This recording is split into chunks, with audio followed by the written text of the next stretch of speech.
दुनिया में बस। नमस्कार दोस्तों, आईएएस मार्गदर्शक चैनल पर मैं आशीष आप लोगों का दर्शन शास्त्र वैकल्पिक विषय के लिए स्वागत करता हूं। हमारे आज का टॉपिक है भारतीय दर्शन में आत्मा का विचार। लेकिन आत्मा के विचार में हम लोगों को कुछ भूत चुड़ैल भी आज मिले हुए हैं जिन पर कि हम लोग विचार कर रहे हैं। तो पहले कुछ प्रश्न ले रहे हैं, उसके बाद जो है हम आगे विचार करेंगे। अब आप लोग चौंक गए होंगे कि आशीष सर को आज ये कौन सी धुन चली है। तो मुझे लगता है कि जब मैं रिकॉर्डिंग ऑन कर दिया करूं तो एक बार जो है टॉपिक में बोल दिया करूं। आप लोग को भी ऐसा लग रहा यस सर। है? हाँ, तो अब आगे और बताइए। भूत चुड़ैल। सर आपने एक जगह पे इस चीज को खंडन किया था कि ये सब होता नहीं है। आई क्या नहीं थिंक होता है? इसलिए कुछ भूत चुड़ैल ऐसा होता नहीं, आपने ये खंडन मैंने किया कभी भी था नहीं इस चीज खंडन को। किया है। ये नहीं, आप आई थिंक ये गलत इल्जाम आपने आप लग उसको रहे हैं। मैंने भूत चुड़ैल के अस्तित्व से कभी भी खंडन नहीं किया। कितने लोगों को इस देश में रोजगार मिला हुआ है भूत चुड़ैल की वजह से। मैं सर कैसे उस कुछ आई थिंक एक वीक पहले की बात है, जब निधि और इस चीज पे बात कर रहे थे अनु, तब आपने बोला था कि ये अभी आपने जो कैंडल वाला शब्द यूज किया, उस टाइम भी वो शब्द यूज किया था सर। तो सर मेरा यही सवाल था तब कि नहीं, भारत ये किसी में और को कुछ याद हो कि मैंने भूत चुड़ैल का जो है अस्तित्व का खंडन किया है। नहीं सर। नहीं सर। यार जिंदगी में इतना जो है रोमांच जो है इनकी वजह से बना रहता है। इतनी अच्छी कॉमेडी फिल्में बन रही हैं, उनकी वजह से न जाने कितने ओझाओं की जो है ज़िंदगी चल रही है। उनकी वजह से न जाने कितने झाड़ फूक वाले बाबाओं की ज़िंदगी चल रही है। न जाने फिल्म इंडस्ट्री में जो है जब बड़े बड़े हीरो फेल हो जा रहे हैं तो भूत प्रेत जो है काम आ जा रहे हैं। तो मैं भूत प्रेत को जो है भले ही, देखिए मैं तो कहता हूँ कि सत्य के 3 सिद्धांत हैं। एक कॉरेस्पॉन्डेंस है, दूसरा कोहेरेंस है, तीसरा प्रैग्मेटिक है, यानी संवाद सिद्धांत, सत्यता सिद्धांत और अर्थक्रिया सिद्धांत। राम गोपाल वर्मा जैसे लोगों की जिंदगी जिन भूत प्रेतों के दम पर चल रही है, मैं उनको क्यों खारिज कर दूं? मैं ये काम कभी भी नहीं करता। कितने जो है चौकीदार बेचारे जो कुछ नहीं करते हैं, बरसों बरस किसी बंगले में इसलिए रखवाली कर रहे होते हैं कि भूत है। तो जाहिर सी बात है कि वहाँ का जो है पेमेंट भी वो भूत ही कर रहा होगा चौकीदार को। उसकी भी जिंदगी चल रही है, झाड़ फूक करने वाले बाबाओं की जिंदगी चल रही है। क्या जरूरत है तुम लोग बाइकॉट गैंग वाले परवेज? अब तुम लोग सर भूतों का भी बाइकआउट मैं बाइकआउट नहीं हूँ। करने लगो और मेरे को मत लपेटो। तुम बाइकआउट करो, तुम्हारा चलेगा, मेरे को मत लपेटो। सर नहीं हूँ बाइकआउट वाला। सर ऐसा इसीलिए मैं पूछ रहा था क्योंकि कुछ जगह पे भारत सरकार ने भी कुछ ऐसे प्लेसेस रखे हुए हैं जहाँ पे उन्होंने पब्लिक को नॉट अलाउ कर दिया, हाँ, सारा इसीलिए। दर्शन भारत सरकार को ही तो आता है। भारत सरकार तो बहुत कुछ करती है। तो क्या भारत सरकार के हिसाब से हम लोग चलें? नहीं, भारत सरकार को हमारे हिसाब से चलना होगा। अनावश्यक बहस है। आज आप लोगों को मैं समझा दूंगा आत्मा क्या होता है, उसके बाद जो है हम लोग आगे विचार करेंगे। तो भारत में आत्मा संबंधी विचार को पढ़ें। पर आत्मा राम गोपाल वर्मा की फिल्म वाली आत्मा नहीं है, ये कन्फर्म रहे।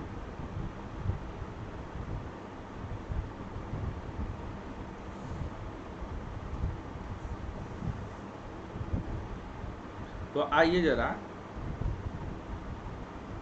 हम लोगों को क्या करना है। हम लोग को सबसे पहले, मैं भूल गया कि मेरे को आज हम लोग नया जो है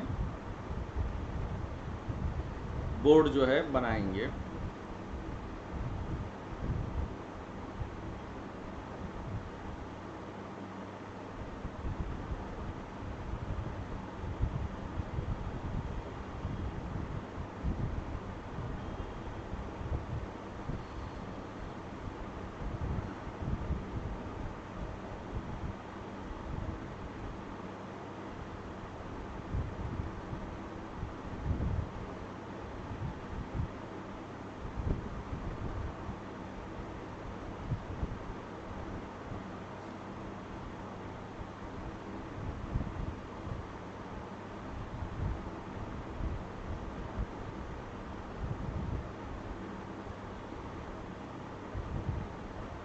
तो आइए शुरू करते हैं आत्मा संबंधी विचार पर।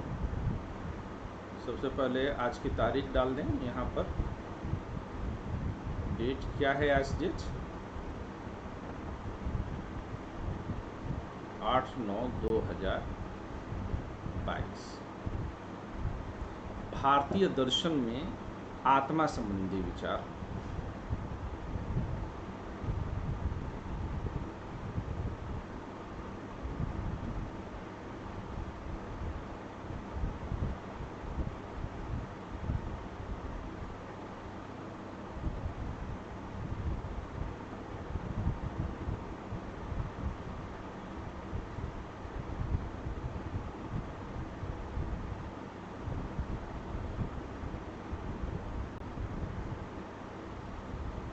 कॉन्सेप्शन, अब इसको इंग्लिश में कैसे लिखेंगे? आप लोगों को इंग्लिश की जरूरत इतनी नहीं है, लेकिन फिर भी आप लोग लिखते रहिएगा।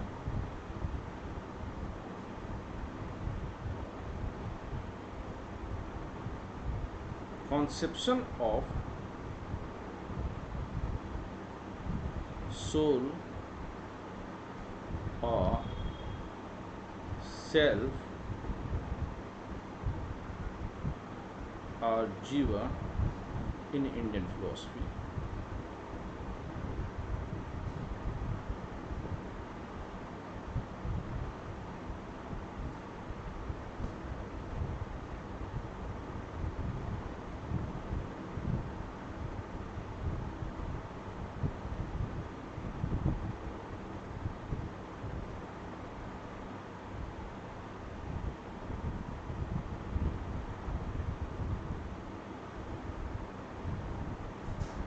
ठीक है, अब यहाँ पर जो है हम लोग पहले भी इस बारे में चर्चा कर चुके हैं कि भारतीय दर्शन में, अगर भारतीय दर्शन पर ही हम लोग चर्चा कर रहे हैं तो हम लोग सीधे सीधे लिख सकते हैं कि भारतीय दर्शन में आत्मा संबंधी विचार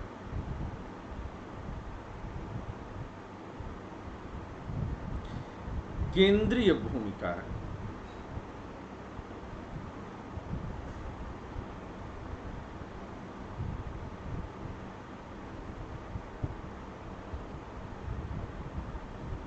केंद्रीय विचार है, मतलब कि काफी महत्वपूर्ण विचार है। अगर इसमें कहें तो प्रायः सभी दर्शन आत्मा संबंधी विचार करते हैं। इनमें चार्वाक इकलौते भारतीय दार्शनिक हैं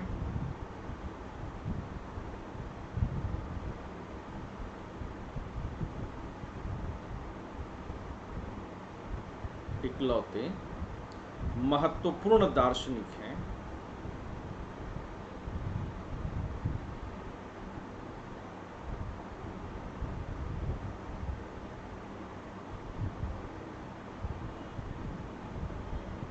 संप्रदाय। क्यों यह? जो आत्मा के अस्तित्व में विश्वास नहीं करते।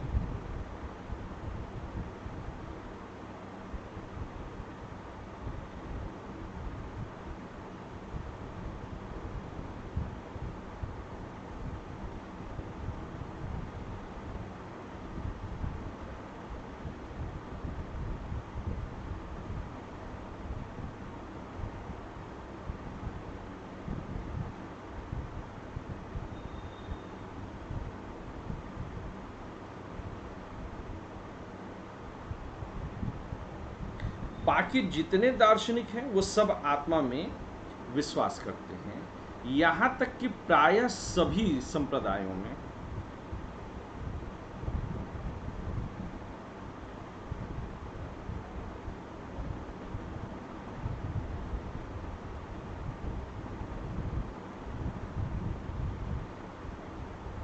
आत्मा और ब्रह्म को एक माना है।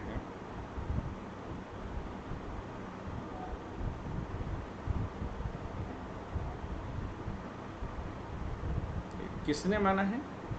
प्रायः सभी दार्शनिक संप्रदायों ने, प्रायः सभी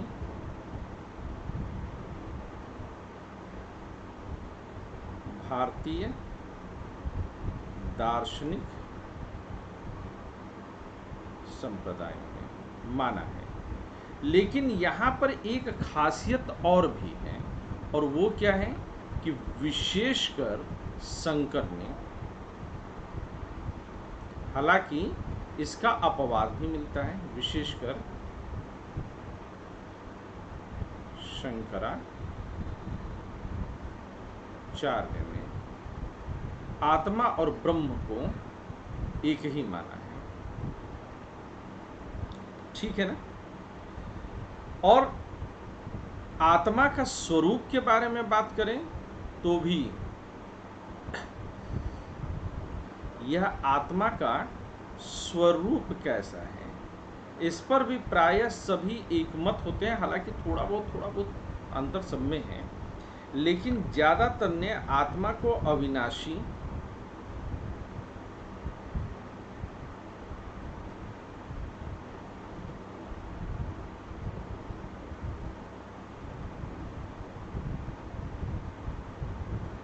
आत्मा अविनाशी है,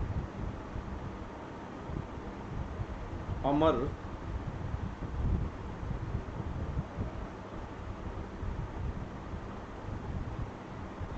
नित्य है। यहाँ पर नित्य कहने का मतलब वही जिसका नाश न हो, नित्य है और अविकारी है, यानी जिसमें कोई परिवर्तन नहीं आता है। तो आत्मा के स्वरूप को लोगों ने ऐसा माना है, और यह भी जो है लोगों ने माना है कि आत्मज्ञान ही ब्रह्म ज्ञान है, क्योंकि आत्मा ही ब्रह्म है तो आत्मज्ञान ही ब्रह्म ज्ञान है, और यही मोक्ष भी है। ये मोक्ष साधन में हम लोग पढ़ चुके हैं, तो अब जितनी बातें आप लोग पढ़ेंगे तो आप लोग को लगेगा कि नया नहीं है, सब कुछ जो है पहले सुन रखा है। यहाँ तक कि भारतीय दर्शन में ये माना जाता है कि आत्मा को जानने वाला, आत्मा अथवा ब्रह्म को जानने वाला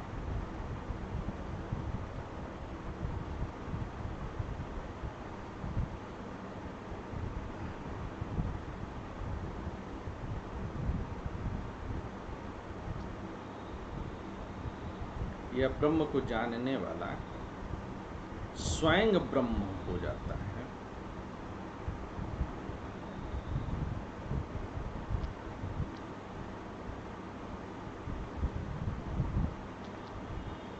को जानने वाला स्वयं ब्रह्म हो जाता है।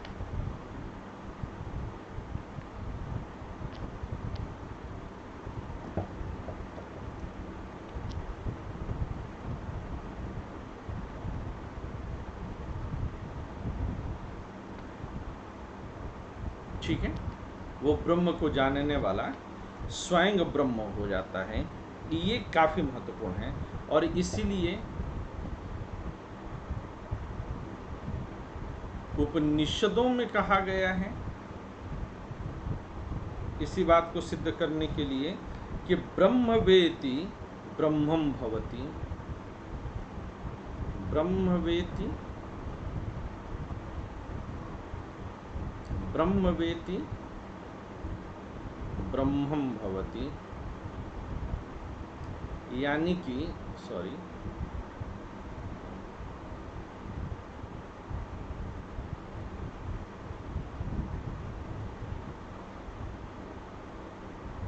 ब्रह्मवेति ब्रह्मं भवति, यह उपदेश दिया जाता है। इसी तरह से एक और उपदेश मिलता है, आत्मानं विद्धि, आत्मानं विद्धि, आत्मा को ही जानो, आत्मानं विद्धि, आत्मा को ही जानो। और इसी प्रकार से बुद्ध कहते हैं, बुद्ध का क्या स्टेटमेंट है? बुद्ध कहते हैं कि आत्मदीपो भव, आत्मदीपो भव, यानी कि आत्मा को प्रकाशित करो, जिससे कि आप बाकी सभी चीज़ों को जान सकें। तो ये बड़ा महत्वपूर्ण है। इसलिए भारतीय दर्शन में हम ये कहते हैं कि आत्मा जो है वह किसी केंद्र बिंदु की तरह पड़ा हुआ है। अब सिर्फ ये केंद्र बिंदु के रूप में ही नहीं है, आत्मा के स्वरूप को भारतीय दर्शन में कैसे समझा गया है, जरा इस पर भी चर्चा करते हैं। तो आत्मा के स्वरूप को लेकर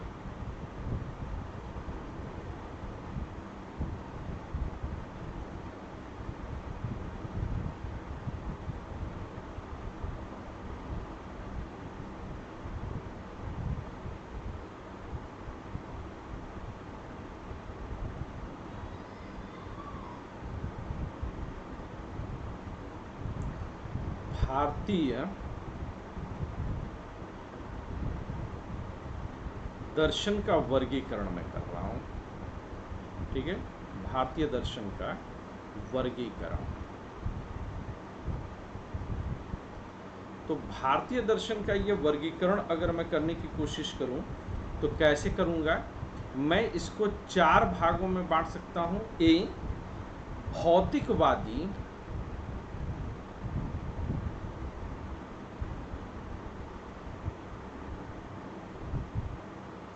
या देहात्मवादी विचार,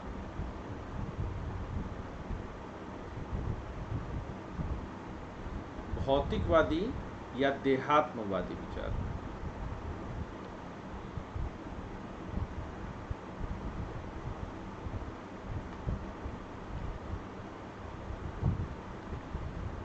इसको इंग्लिश में हम लोग कहते हैं मैटेरियलिस्टिक व्यू।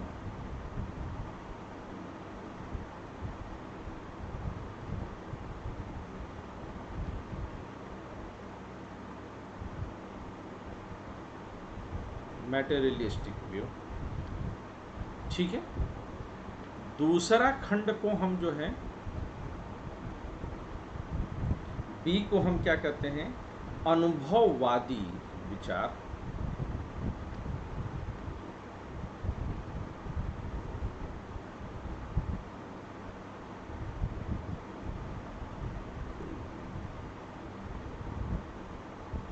अनुभववादी विचार, empirical view of soul.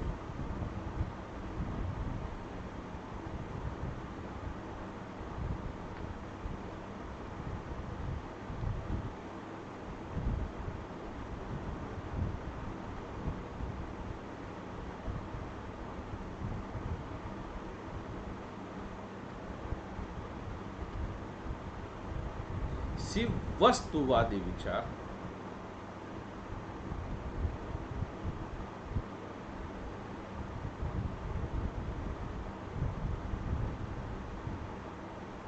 Realistic view of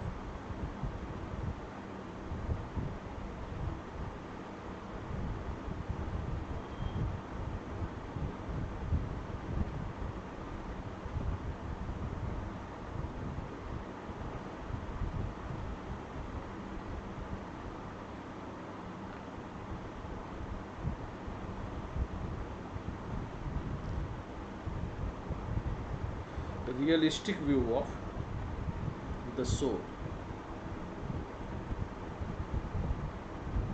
और चौथा जो है डी, इसको कहते हैं प्रत्ययवादी या आदर्शवादी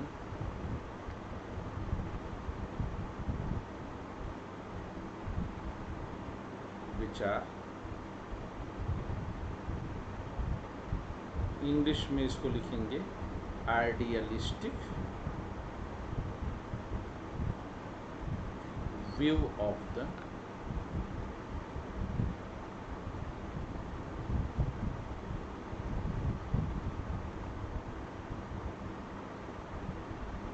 सोल। ये 4 प्रकार से जो है हम इसको जो है डिफाइन करते हैं। ये 4 चीजें जो हैं हमको मिलती हैं। अब अगर हमने भौतिकवादी, अनुभववादी, वस्तुवादी, तो इन सब के मतलब क्या हैं, इसको सुन लीजिएगा एक बार, बार बार इसको इस्तेमाल करना पड़ेगा।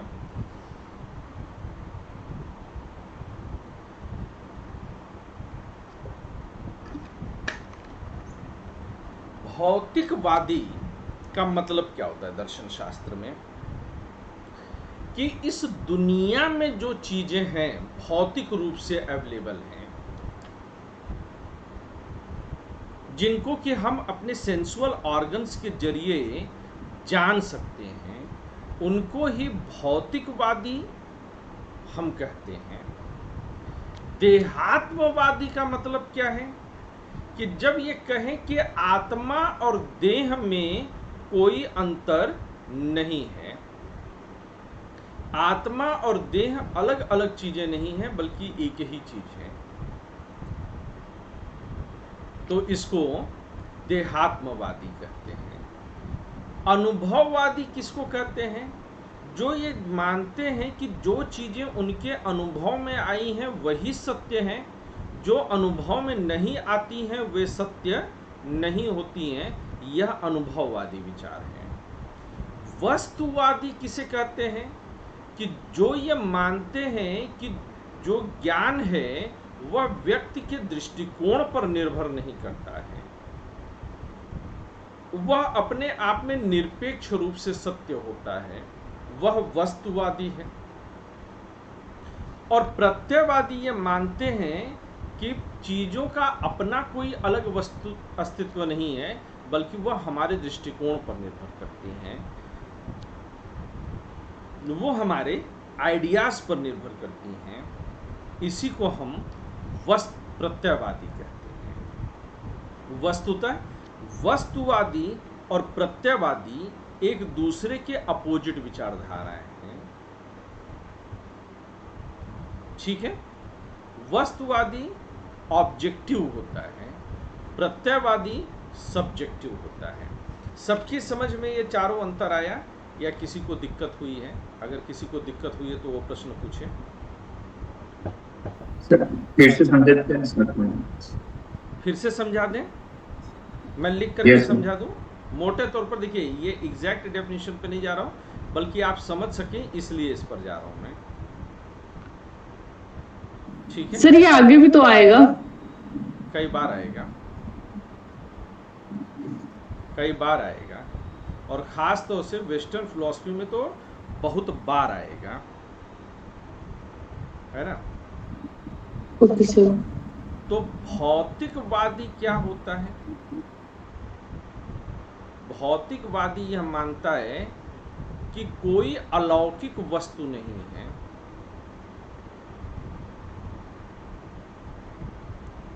अलौकिक वस्तु या शक्ति नहीं है।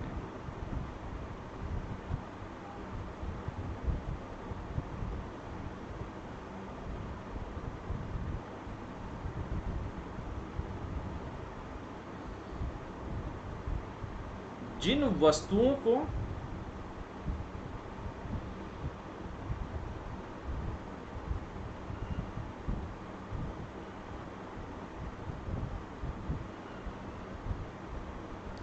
या ज्ञान को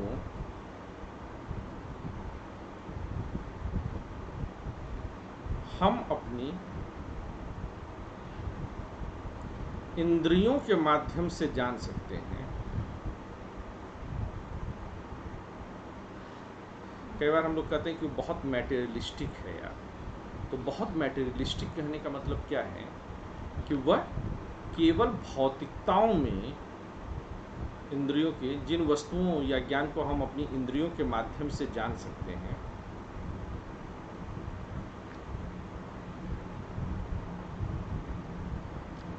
वही सत्य है। यह ईश्वर आदि में विश्वास करने वाले लोग नहीं हैं, जान सकते हैं वही सत्य है। ये भौतिकवाद सबको क्लियर हो गया? एक बार बता दीजिएगा फटाफट, मैटेरियलिस्टिक जिन लोगों को बोलते हैं। Yes sir. दूसरा कॉन्सेप्ट है देहात्मवाद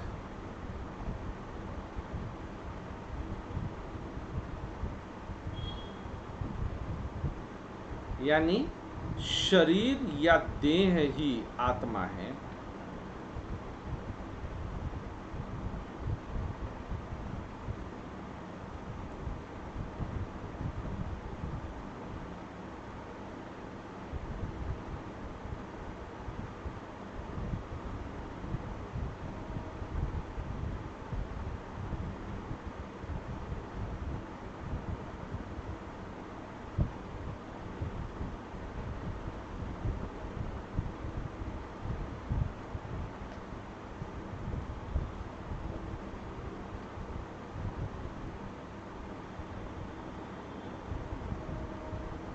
देह ही आत्मा है, मतलब शरीर से भिन्न कोई आत्मा नहीं है।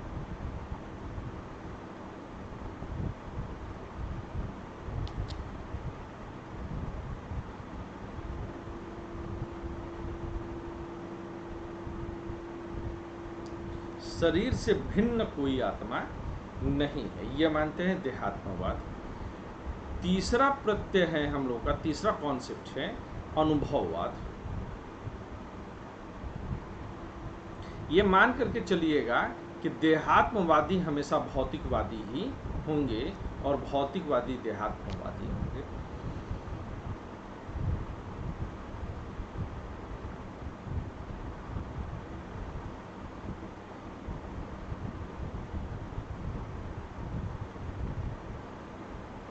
हमारा अनुभव ही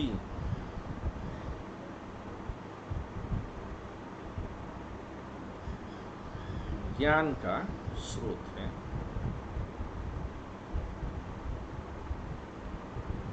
यानी जिन चीजों का अनुभव होगा वो सही है, जिन चीजों का अनुभव नहीं होगा वो सही नहीं है। सर सारे भौतिकवादी को देहात्मवादी कहेंगे क्या? सारे भौतिकवादी देहात्मवादी होंगे, क्योंकि फिर आत्मा को अलग से मानने पर भौतिकता कहाँ रह जाएगी।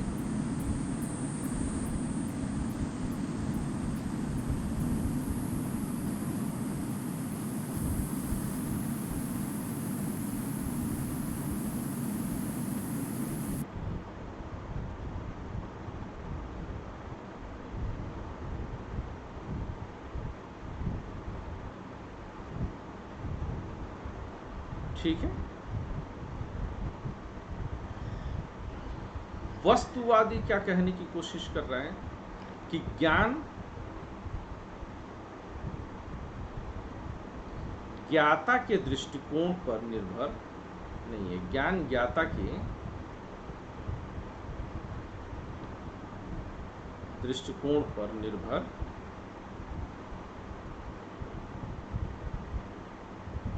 नहीं है।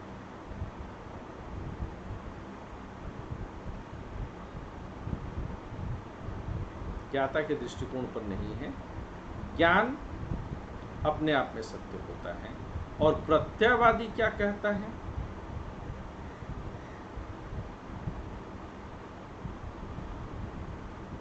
ये मैं वन लाइन में आपको जो है बिल्कुल सरल तरीके से समझाने की कोशिश कर रहा हूँ। ये वस्तुनिष्ठ होते हैं ज्ञान, और यहाँ पर प्रत्यय ज्ञान ज्ञाता के दृष्टिकोण पर निर्भर है। तो ये वस्तुवाद प्रत्ययवाद के ठीक उल्टा हो जाता है। अब पढ़ करके देखिए, क्लियर है सबको? Yes sir. चलिए तो फिर आगे बढ़ते हैं। और सबसे पहले हम आत्मा के संदर्भ में भौतिकवादी दर्शन पर विचार करते हैं।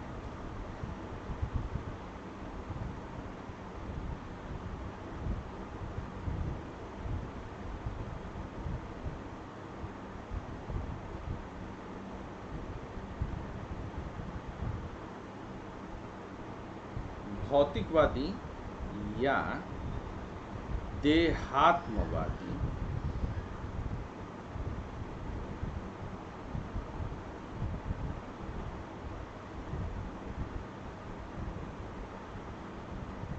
विचार, इस पर जो है सबसे पहले बात करेंगे हम लोग, ये कैसा है।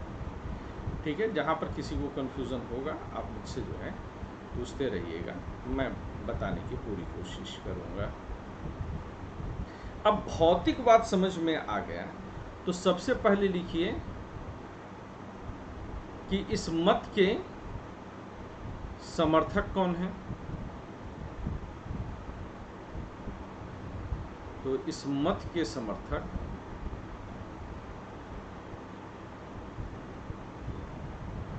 चारवाक हैं।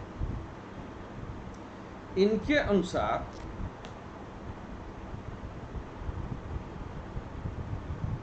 भूत ही परम सत्य हैं।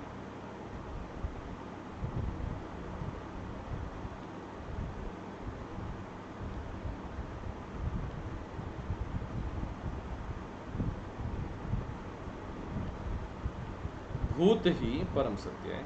लेकिन भूत का मतलब यहां पर क्या है? भूत का मतलब मैटर से है। तो भूत ही यहां पर परम सत्य है। और अगर इसको मान ले तो इस दर्शन के अनुसार आत्मा भी कैसा है? आत्मा भी भौतिक है। इस दर्शन के अनुसार फिर क्या हो जाएगा? क्योंकि उसके ऊपर कोई चीज नहीं है। इनके अनुसार शरीर या देह से पृथक कोई आत्मा नहीं है।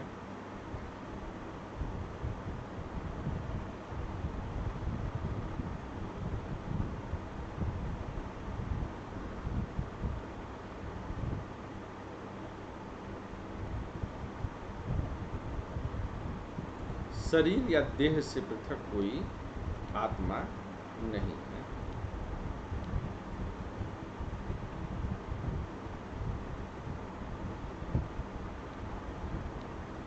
शरीर या देह से पृथक कोई आत्मा नहीं है। इस बात को जो है ये एक्सेप्ट करते हैं।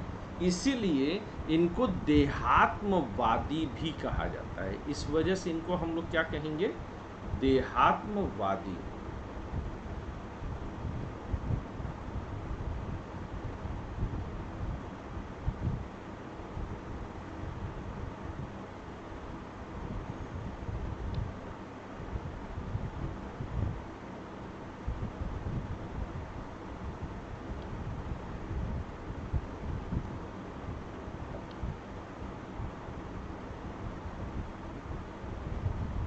देहात्मवादी कहलाते हैं। ये देहात्मवादी कहलाते हैं। अगर इस बात को मान ले तो ये कैसे कहते हैं? कहते हैं कि चेतना युक्त शरीर ही आत्मा है। इसी बात को ये कहते हैं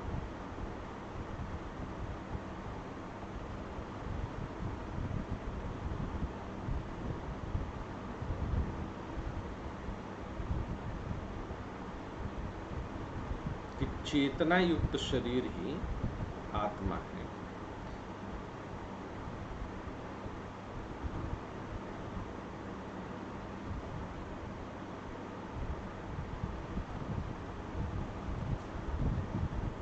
कि चेतना युक्त शरीर ही क्या है?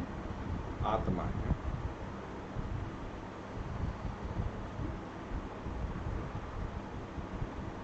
वो कहते हैं कि अक्सर हम लोग इस तरह से बात सुनते हैं कि मैं लंगड़ा हूँ, मैं मोटा हूँ, मैं अंधा हूँ। इस तरह के जो है जब कथन करते हैं तो वो ये कहते हैं कि मैं लंगड़ा हूँ, मैं मोटा हूँ, तो यानी कि आत्मा लंगड़ा है, आत्मा मोटा है, आत्मा अंधा है। तो इसका मतलब ये है कि आत्मा और शरीर के मध्य कोई अंतर नहीं है। शरीर और इंद्रिय के अतिरिक्त आत्मा नहीं है। तो यहाँ पर ये कहते हैं कि शरीर और इंद्रिय के अतिरिक्त आत्मा नहीं है।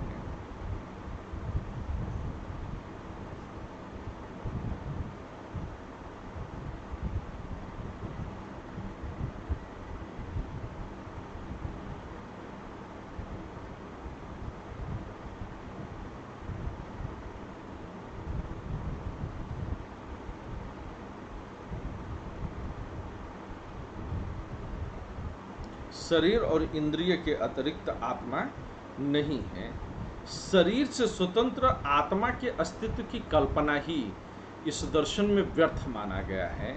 आध्यात्मिक सत्ता के रूप में आत्मा को स्वीकार नहीं किया जा सकता है। तो यहीं पर आप ये भी लिख सकते हैं कि आध्यात्मिक सत्ता के रूप में, जैसा कि बाकी जगहों पर माना जाता है, आध्यात्मिक सत्ता के रूप में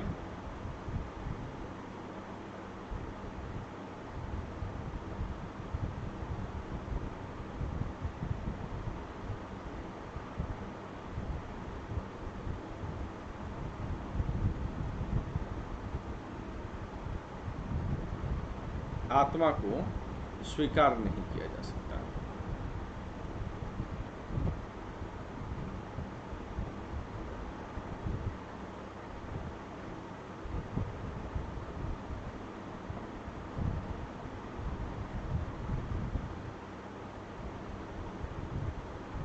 आत्मा को स्वीकार नहीं किया जा सकता है। उसकी कहते हैं व्यर्थ, कल्पना भी व्यर्थ है।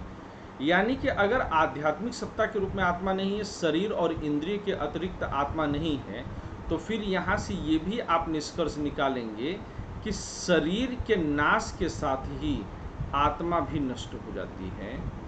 या आप ये लिख सकते हैं कि शरीर का नाश आत्मा का भी नाश है। शरीर का नाश आत्मा का भी नाश है। यानी कि शरीर का नाश जब होता है तो आत्मा का भी नाश साथ साथ में हो जाता है।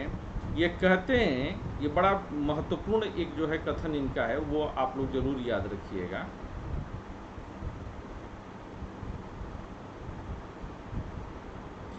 कि अविनाशी एवं अमर आत्मा की कल्पना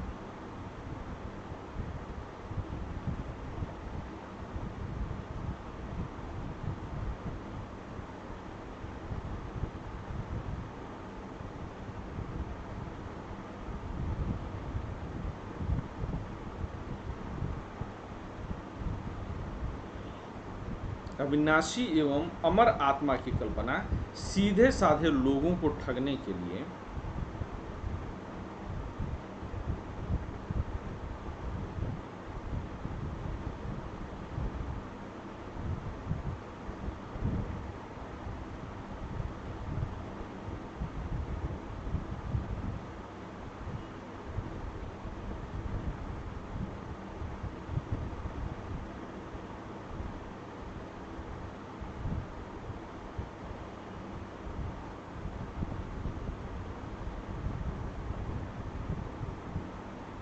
सीधे साधे लोगों को ठगने के लिए पुरोहितों द्वारा की गई हैं, यानी पंडितों के द्वारा की गई हैं।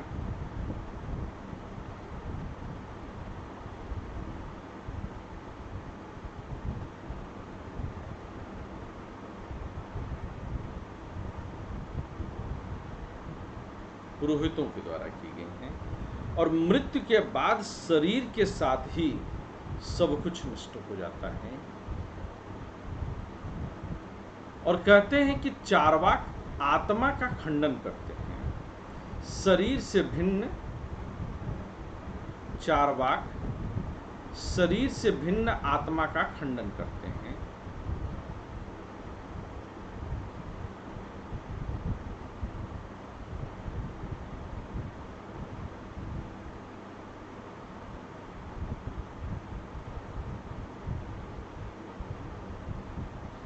क्यों करते हैं शरीर से भिन्न आत्मा का खंडन?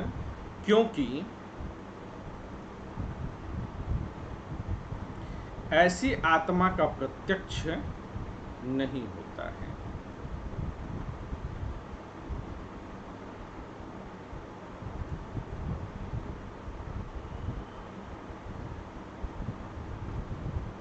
प्रत्यक्ष नहीं होता है। अब यहीं पर बहुत महत्वपूर्ण तरीके से जो चीज याद रखनी है वह क्या है? वो ये है कि शरीर से भिन्न आत्मा का खंडन करते हैं क्योंकि आत्मा का प्रत्यक्ष नहीं होता। तो लिखिएगा नोट चार्वाक दर्शन में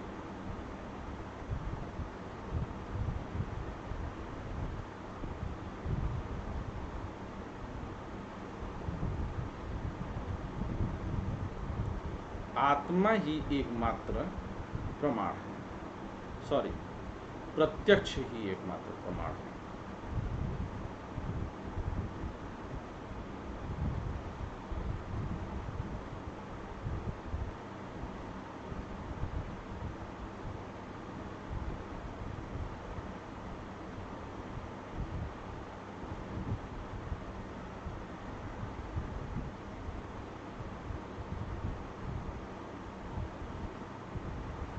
प्रत्यक्ष ही एकमात्र प्रमाण है।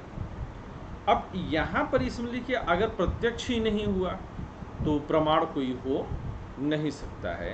आत्मा का कभी भी प्रत्यक्ष नहीं होता है, इसलिए शरीर से भिन्न आत्मा का कोई अस्तित्व नहीं होता है।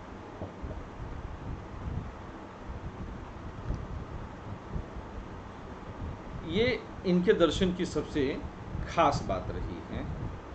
अब इसके बाद हम लोग अनुभववादी विचारक को देखेंगे कि अनुभववादी विचार भारतीय दर्शन में क्या है आत्मा संबंधी। ये देहात्मवाद सबको क्लियर हो गया है? किसी को कोई प्रश्न इसके संदर्भ में बनता हो तो बात कर सकता है, नहीं तो आगे बढ़ेंगे। सोच करके देख लीजिए, कोई प्रश्न तो नहीं बन रहा है मन में। हालांकि जब चार्वाक पढ़ेंगे तो पूरा उसमें विशिष्ट रूप से किस तरह से उसको समझाया गया है वो हम लोग और डिटेल में पढ़ेंगे, लेकिन अभी हम हल्का हल्का सबको टच करने की कोशिश कर रहे हैं कि एक आइडिया बना रहे हैं।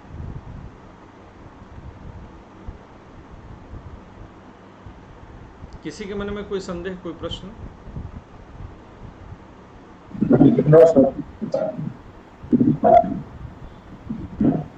तो चलिए आगे बढ़ते हैं।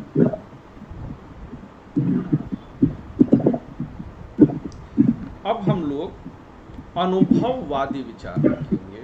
यहाँ से हम लोग कौन सा विचार लेंगे? अनुभववादी विचार।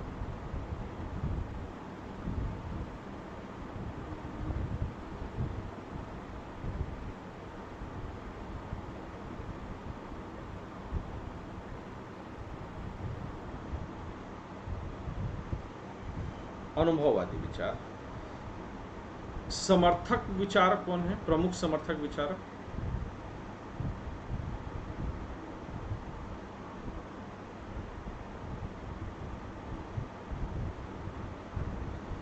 इसके हैं बौद्ध दार्शनिक,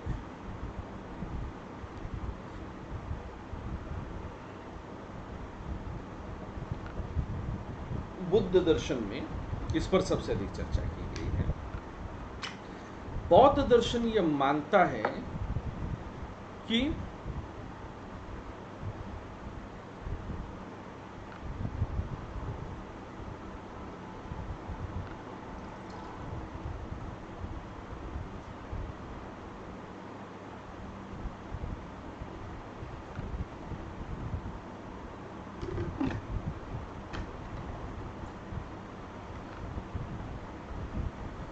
बौद्ध दर्शन क्या मानता है? यहीं पर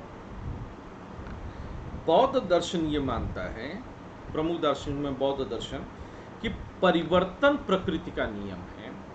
बौद्ध दार्शनिक ये मानते हैं कि परिवर्तन प्रकृति का नियम है।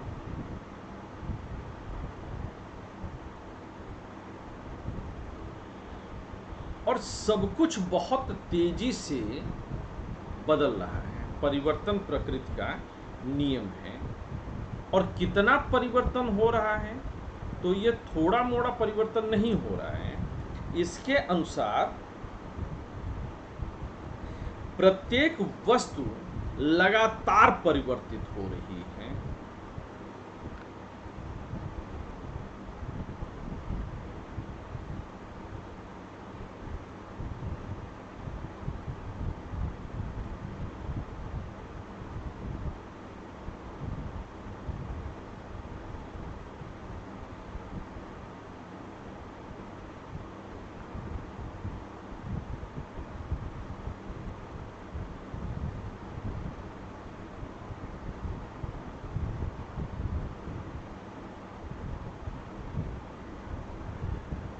कह रहे हैं कि प्रत्येक वस्तु जो है वह लगातार परिवर्तित हो रही है।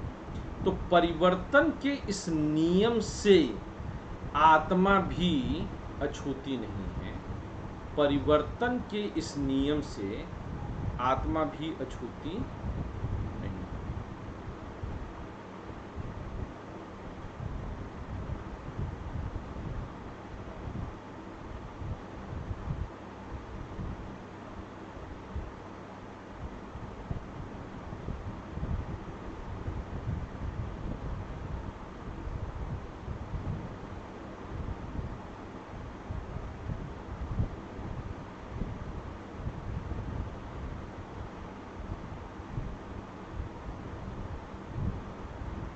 परिवर्तन के इस नियम से आत्मा भी अछूती नहीं है। एक्चुअली में जो परिवर्तन की इस नियम के बारे में बात हो रही है, ये प्रत्येक वस्तु लगातार परिवर्तित हो रही है, यह ग्रीक विचारक,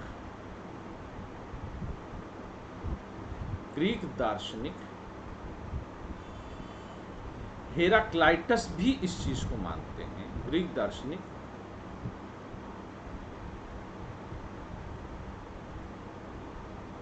हेराक्लाइटस नाम है, हेराक्लाइटस भी मानते हैं।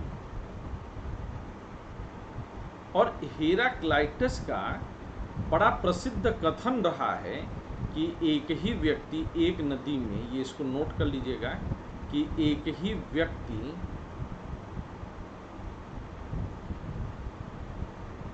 एक नदी में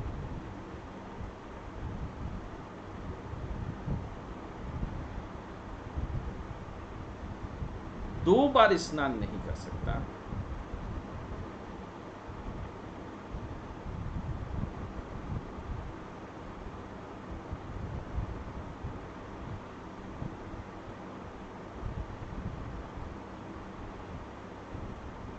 दो बार स्नान, एक ही व्यक्ति एक नदी में दो बार स्नान नहीं कर सकता, क्योंकि जब दूसरी बार वो स्नान करने जाएगा तो पानी का वो फ्लो बह चुका होगा और वो आदमी भी उतनी देर में बदल चुका होगा। तो ना तो आदमी सेम रह जाएगा, ना तो नदी सेम रह जाएगी। इसलिए एक आदमी दो बार नदी में स्नान नहीं कर सकता। ठीक है ना? तो कहते हैं आत्मा भी नहीं होती है।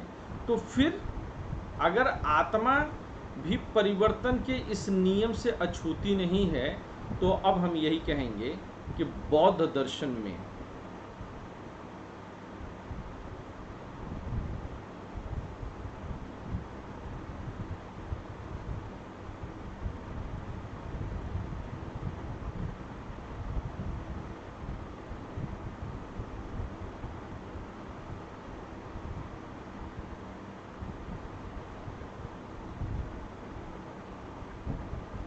बौद्ध दर्शन में ये यहाँ पर है, यहाँ तक कि मैं इसको ऐसे बोल दूँ कि स्वयं बुद्ध ने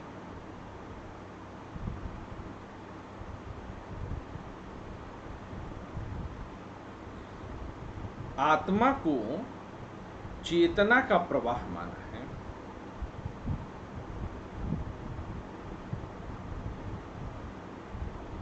आत्मा क्या है? चेतना का प्रवाह।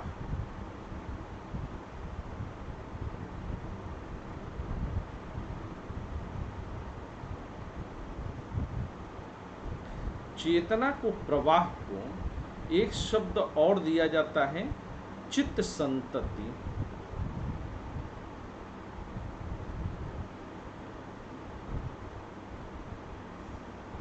इसको आप इंग्लिश में लिख सकते हैं a stream of consciousness।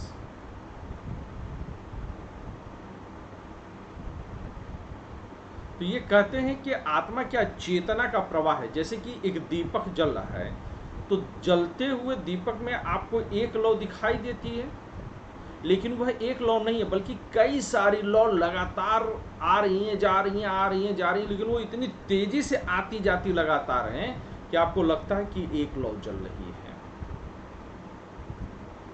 या सिनेमा में जब रील चलती थी तो रेल इतनी तेजी से चलती थी, या जैसे आपका दिमाग ही किसी चलती हुई चीज को देख रहा है तो वो उसको चलता हुआ नहीं देखता है, बल्कि उसको जो है वह अलग अलग फ्रेम में रुका हुआ ही देखता है, लेकिन इतना जल्दी जल्दी वो देखता है कि दिमाग उन सब को जो है अलग अलग न देख करके एक चलते हुए फ्रेम में ही देखता है।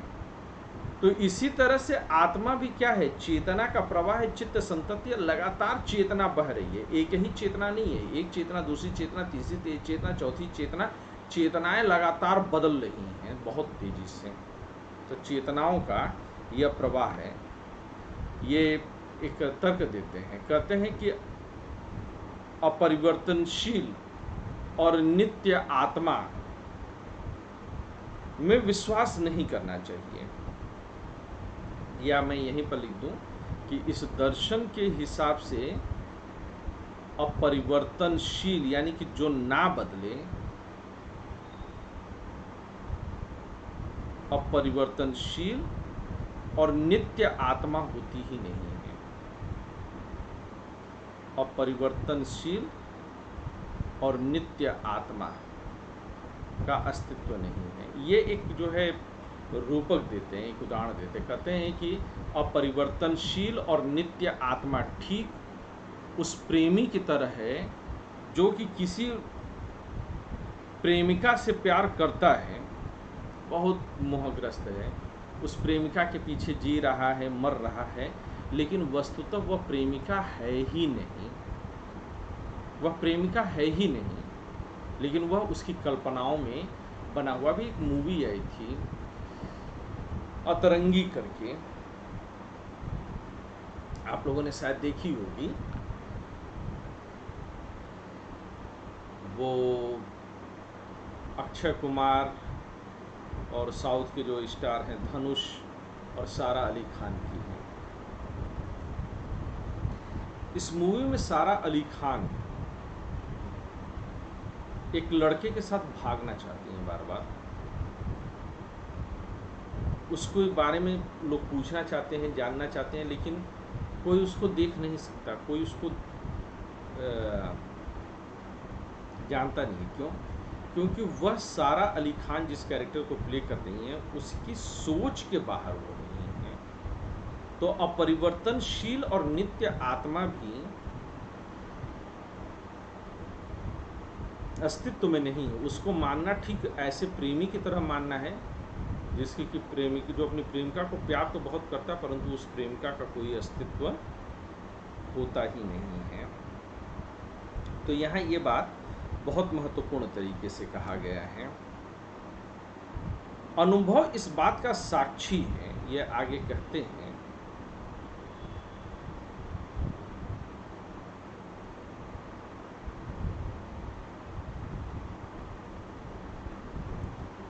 कि अनुभव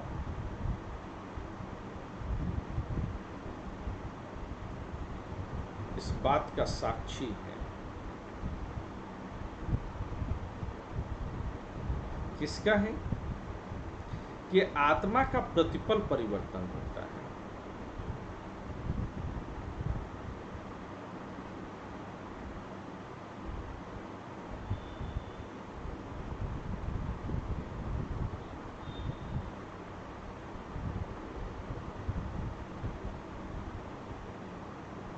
आत्मा प्रतिपल परिवर्तनीय है। हर पल आत्मा जो है अपना रूप परिवर्तित कर रही है। इस मामले में बौद्ध मत जो है, अगर कहें तो इस मामले में बौद्ध मत विलियम जेम्स जो कि पश्चिमी दार्शनिक हैं उसके अनुरूप बात करते हैं। विलियम जेम्स ने भी आत्मा को चेतना का प्रवाह ही बताया है। तो यहाँ पर दोनों लोग एक जैसे हैं। हमें ये कहते हैं कि हमें केवल उस आत्मा का अनुभव होता है जो सर्वत्र परिवर्तनशील है। इसे अपरिवर्तनशील, नित्य और अजर अमर बताना सर्वथा भ्रमपूर्ण है। बौद्धों के अनुसार अनुभव जन्य आत्मा ही वास्तविक आत्मा है। तो यहाँ पर आप लोग लेंगे कि बौद्ध मत के अनुसार क्या है कि अनुभवजन्य, यानी कि जिसका अनुभव होता है,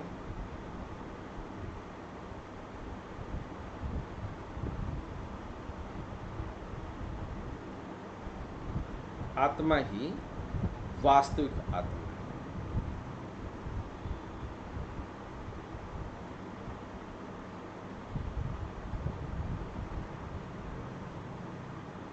नित्य अपरिवर्तनशील आत्मा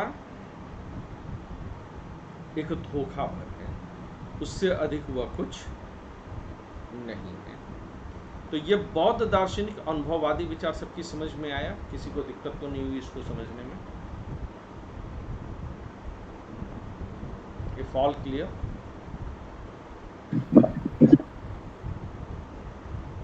पढ़ करके देख लीजिए आप लोग एक राउंड जो आप लोगों ने लिखा है। कुल मिलाकर के बौद्ध दर्शन क्या कहता है कि आत्मा का जो हम अनुभव करते हैं, हम देखते हैं कि आत्मा अभी सुखी है, आत्मा अभी दुखी है, आत्मा सो रही है, जग रही है।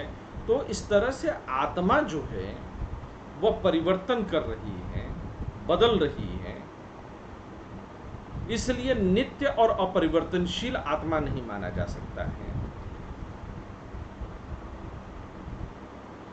यानी कि आत्मा जो है वह क्या है कि कोई एक नित्य अपरिवर्तनशील आत्मा नहीं है, बल्कि हमारी चेतना में ही हमारी, ये एक तरह से आप कह सकते हैं कि हमारी चेतना ही हमारी आत्मा है, जो हमारे अंदर कॉन्शियसनेस है। यानी हमारी चेतना से भिन्न हमारी कोई आत्मा नहीं है। इस बात को जो है इस दर्शन में पूरी तरह से स्वीकार किया गया है। चेतना से भिन्न आत्मा नहीं है। Is that clear?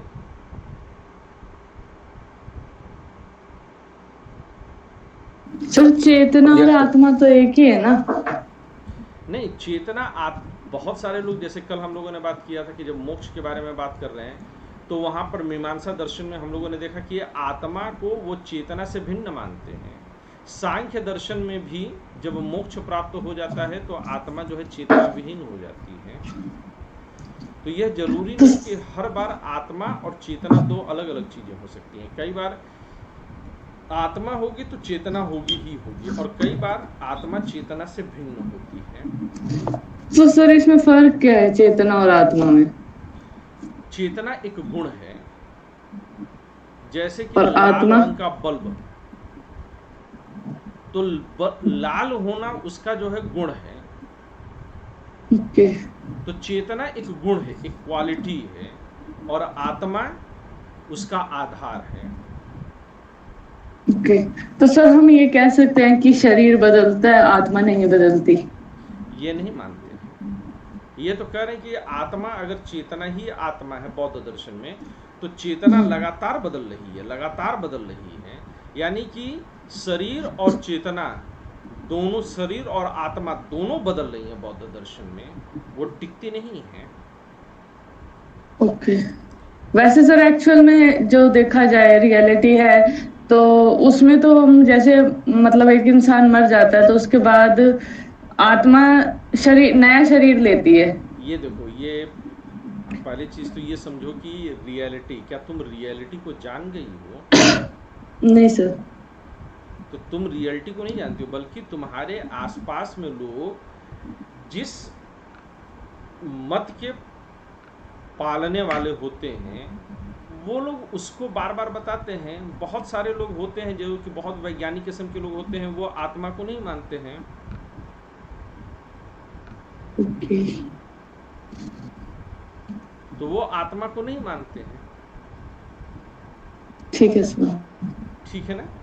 तो ये जरूरी नहीं कि जो तुमने कहा स्टेटमेंट वो कैसा स्टेटमेंट है, एक लेमैन की लैंग्वेज है कि एक साधारण तौर पर जो है लोग बोल जाते हैं इस तरह की बात। बहुत सारे लोग इस बात से सहमत होंगे दर्शन शास्त्र में, और बहुत सारे लोग इससे सहमत नहीं होंगे। हम लोग आगे चल करके इसके हर एक बात पर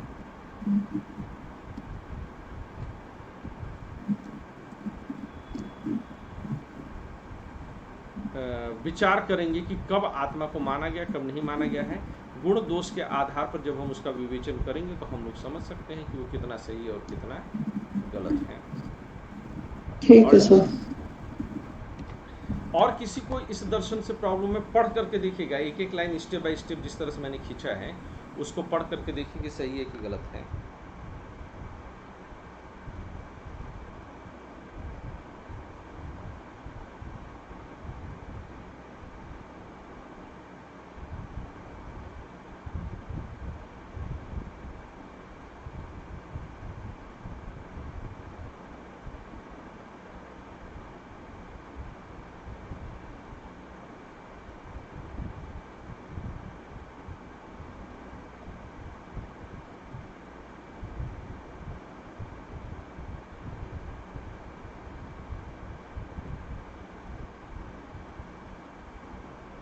पढ़ करके देखिए, कहीं पर कुछ लगता है तो बताइए।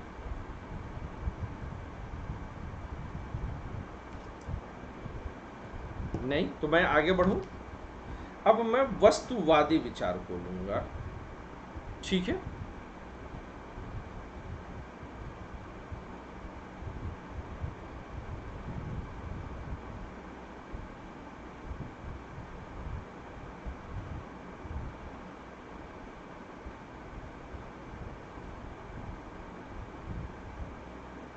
अब वस्तुवाद की मैंने जो है आप लोग से डेफिनेशन कर दी, अभी आप इसको पढ़ेंगे।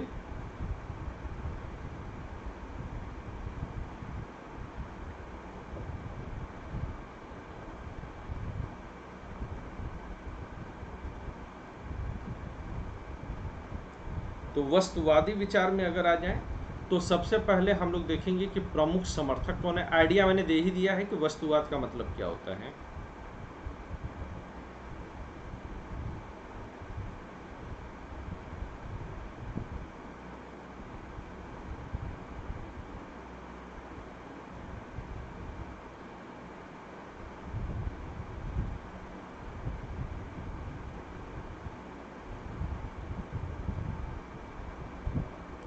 प्रमुख विचार,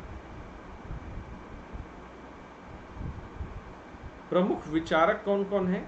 तो इसमें दो संप्रदाय आप ले सकते हैं।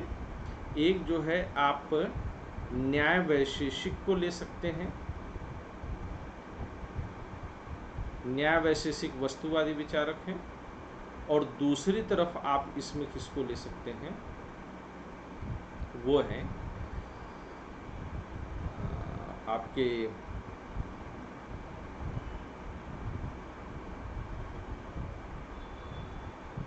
पूर्व मीमांसक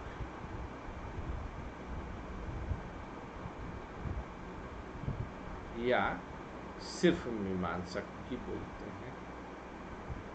पूर्व मीमांसा को ही मीमांसा के नाम से ज़्यादातर बुलाते हैं।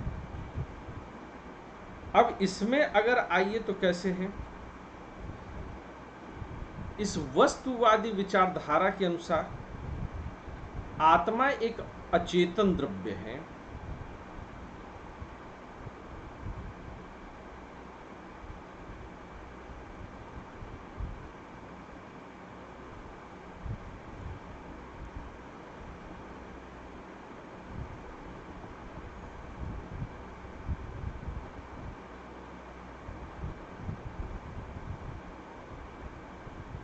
आत्मा एक अचेतन द्रव्य है, ठीक है।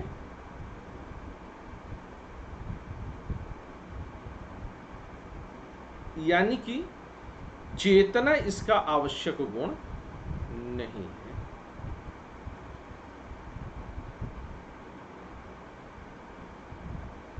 मैं बहुत स्लो पढ़ा रहा हूं और इसके पीछे का वजह यह है कि आप लोग कॉन्सेप्ट को धीरे धीरे समझ पड़िए, धीरे धीरे आप इसको समझते रहिएगा। चेतना आत्मा का आवश्यक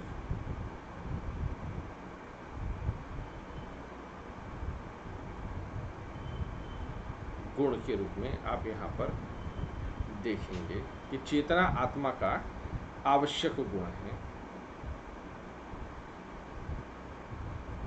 नहीं है ना। अचेतन है तो आवश्यक गुण नहीं रहेगा। जैसा कि अभी जो है आप मुझसे बात कर रही थी है ना बेटा निधि, कि चेतना आत्मा का आवश्यक गुण सर। नहीं है। चेतना फिर क्या हो जाएगा? चेतना आत्मा का आगंतुक गुण होगा, आकस्मिक या आगंतुक गुण है। और ये कैसा गुण होता है, इस पर भी हम लोग चर्चा कर चुके हैं कि ये आता जाता रहने वाला गुण है, कि आया और गया, मेहमान वाला गुण है।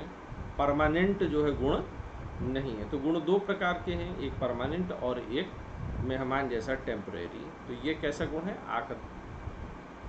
अगर हम लोग बात करें तो आकस्मिक या आगंतुक गुण है। तो फिर इसमें चेतना आता कैसी है? तो इसके लिए कहते हैं कि आत्मा का संपर्क, आत्मा में चेतना आती कैसे है?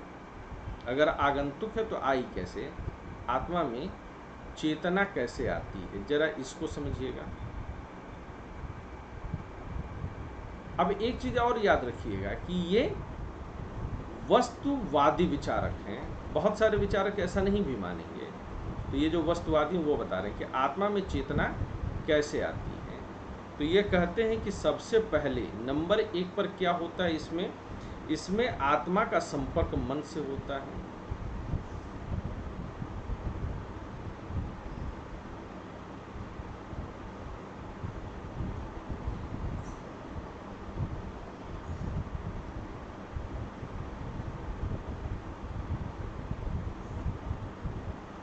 आत्मा का संपर्क मन से होता है। फिर मन का संपर्क इंद्रियों से,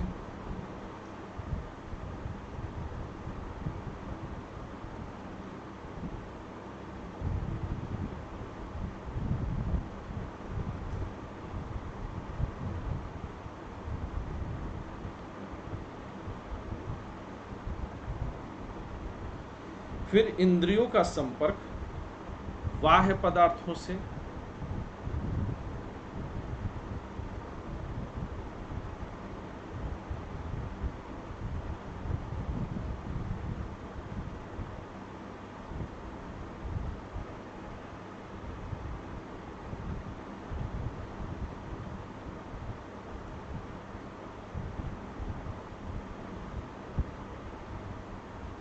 इंद्रियों का संपर्क बाह्य पदार्थों से होता है। और जैसे ही इंद्रिय बाह्य पदार्थों से होता है, यहीं से चेतना जैसा गुण होता है।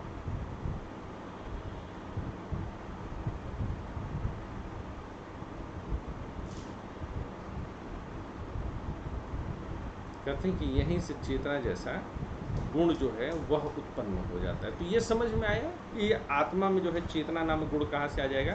पहले मन का संपर्क इंद्रियों से, इंद्रियों का संपर्क जो है बाह्य पदार्थों से होता है, और बाह्य पदार्थों के संपर्क में आने से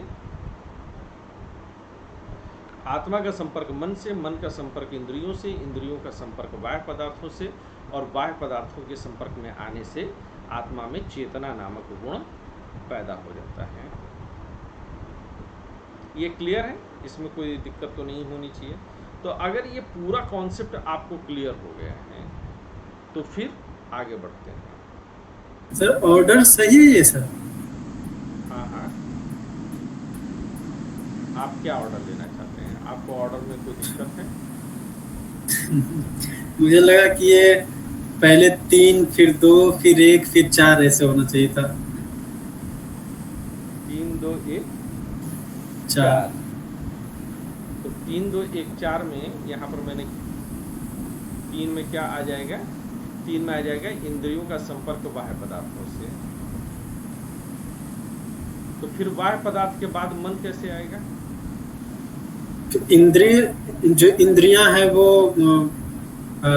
मन को अपना ये अनुभव भेजेंगी, और मन अगर से आत्मा चेतना को। है ही नहीं तो अनुभव कहाँ से आएगी बेटा?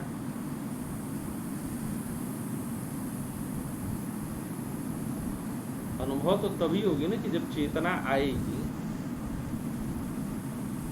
सर तो मन को तो पता तभी चलेगा जब किसी न किसी इंद्रिय के माध्यम से उसे पता चलेगा, क्योंकि मन को भी एक तरह से इंद्रिय ही मान के चलेंगे।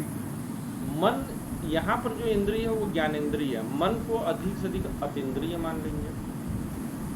तो सर ये कि इसको सीधे इसको कोई चीज कैसे पता चलेगा? या तो ये आंख से देखे मन को। अंधा भी क्या बहुत सारी चीजों की कल्पना नहीं कर लेता? अगर उसको देखना ही है तो फिर अगर देखना ही है, किसी इंद्रिय का संपर्क लेना है, तो सूर्यदास प्रकृति का वर्णन कैसे कर रहे हैं? सिर्फ देखने से ही नहीं होता, छूने से भी है। तो छू करके रंग सूरदास ने कैसे जाने होंगे?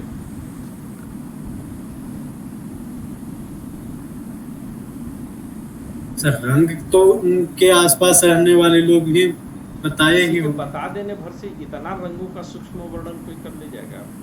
इतना प्रकृति का सूक्ष्म वर्णन कर ले जाएगा? कृष्ण के स्वरूप का इतना साक्षात वर्णन जो है सिर्फ जो है लोगों के बताने भर से हो जाएगा। और जिस लंदन को आप कभी भी नहीं गए हैं उस लंदन को भी आप पहुंच जाते हैं, जिस चांद पर कभी भी नहीं गए हैं मन से उस चांद पर भी पहुंच जाते हैं। और किसी खास दोस्त के साथ जिसके पास आप नहीं है उसके पास भी मन पहुंच जाता है। कौन सी टांग है उसके पास? सर ये मन जो है वो कर्मेंद्रिय है, ज्ञानेंद्रिय? अतीन्द्रिय है, न तो कर्मेंद्रिय है न तो ज्ञानेंद्रिय है, बल्कि अगर उसे मन को इंद्रिय भी मानना हो, हालांकि सभी लोग मन को इंद्रिय नहीं मानते, लेकिन अगर मानना भी है तो अतीन्द्रिय मानते हैं। अतीन्द्रिय का मतलब? अतीन्द्रिय मतलब आंतरिक इंद्रिय है ये। हमारे पास सर 5 कर्मेंद्रिय और 5 ज्ञानेंद्रिय है ना सर? एक जननेंद्रिय भी तो है बेटा। जननेंद्रिय मतलब? जिससे सेक्स करते हैं। ओके। वो भी तो है, तभी तो 11 इंद्रियों की कल्पना पूरी होगी। 11 अंक ही हमको पूर्ण बनाता है इस अर्थ में। Okay sir.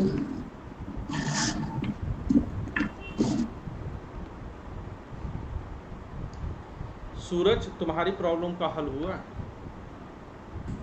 जी सर। सर वो 5 कर्मेंद्रिय कौन कौन है सर? 5 कर्मेंद्रिय कौन कौन से भाई बताओ? निधि?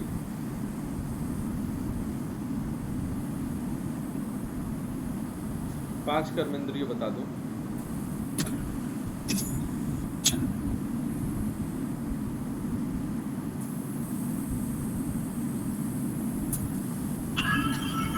बताओगे क्या मैं बताऊं? क्या सर? 5 कर्मेंद्रिय कौन कौन से हैं? आई थिंक सर आँख, कान सर, जिससे हम महसूस कर सकते हैं वो कर्मेंद्रिय हैं आई थिंक। नहीं, मुंह, मुंह, आँख, हाथ, आँख नहीं, हाथ, लिंग, गुदा और पैर। उदान किसे कहते हैं सर? वैसे पैर तो समझ में आया, हाथ, पैर, मुंह और जिधर से उदान होता है उसको गुदा बोलते हैं। उदान। ओके।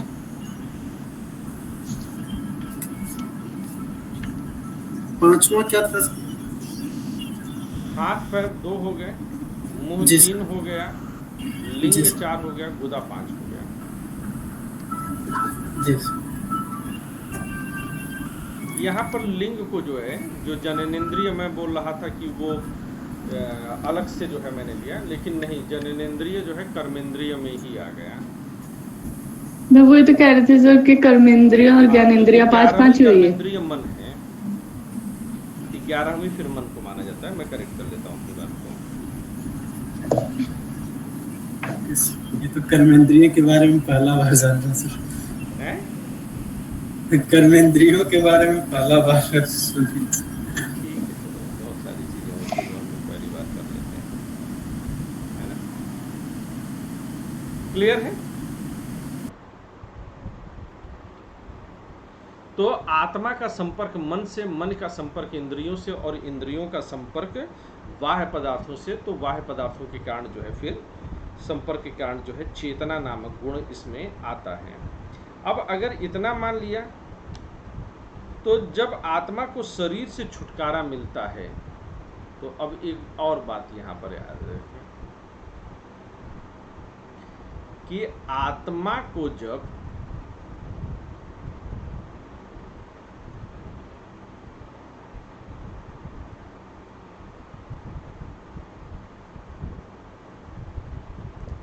शरीर से छुटकारा मिलता है,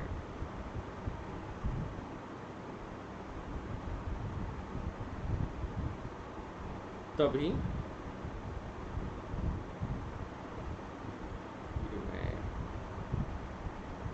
छुटकारा मिलता है तो क्या होगा, आत्मा फिर अचेतन हो जाती है, आत्मा पुनः अचेतन हो जाती है।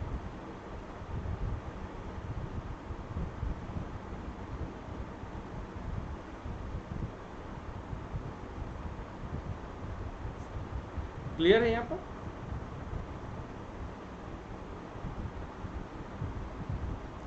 अब यहीं पर आएंगे हम लोग। यहां तक का पॉइंट क्लियर हो गया कि ये क्या कहने की कोशिश कर रहे हैं।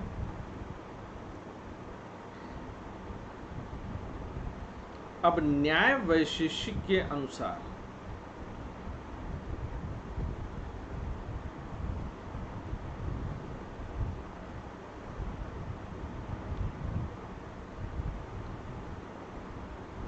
आत्मा दो प्रकार की होती है।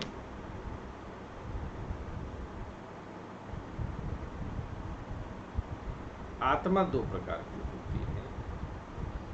एक होती है आपकी जीवात्मा और दूसरी होती है परमात्मा।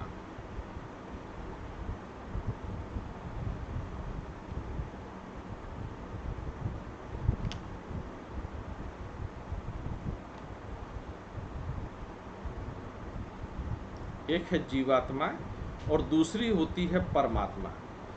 जीवात्मा यही सभी जीवों में रहती है, चाहे मनुष्य हो चाहे पशु हो।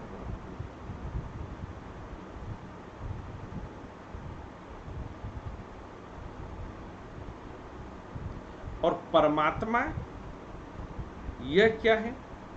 परमात्मा एक है,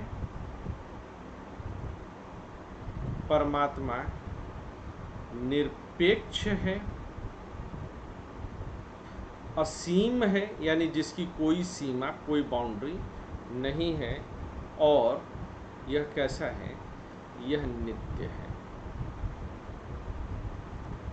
लेकिन जो जीवात्मा है यह कैसा है? तो कहते हैं कि जीवात्मा सापेक्ष है, जीवात्मा अनेक है।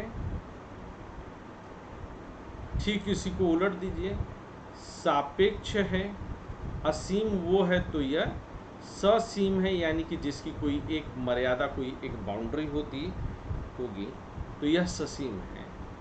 और अनित्य है। नहीं, अनित्य नहीं हो सकती। अगर अनित्य होगी तो फिर वस्तुवादी नहीं रह जाएगी। तो ये कहते हैं कि ये इस रूप में रहती है। सर, परमात्मा अनित्य है या नित्य? परमात्मा नित्य है बेटा। अब यहीं पर जीवात्मा के बारे में आप कह सकते हैं कि जीवात्मा कर्म फल भोगता है, कर्म फल भोगता है, यानी कि जो कर्म करेगा उसका फल भोगेगा। पुनर्जन्म भी इसी का होता है।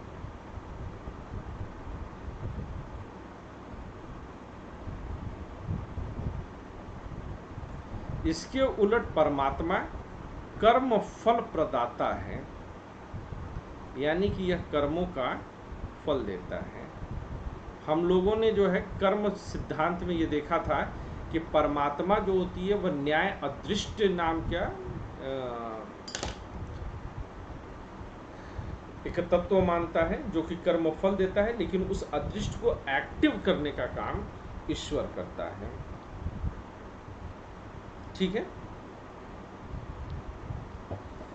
यहां पर यह आत्मा ही, ये जो जीवात्मा है यही ज्ञाता है, यह जीवात्मा ही ज्ञाता है।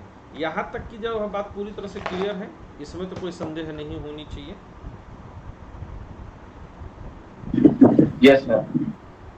इफ ऑल क्लियर, तो फिर एक काम करते हैं कि मैं ये सोच रहा हूँ कि आज की क्लास को मैं यहीं पर रोक दूँ, क्योंकि ये काफ़ी जो है कठिन सिद्धांत है। थोड़ा सा कल बचा रहेगा तो कल हम लोग ले लेंगे, और उसके बाद कल जो है हम लोग कुछ आंसर राइटिंग को भी चेक करने का काम करेंगे। सही रहेगा ऐसा करना?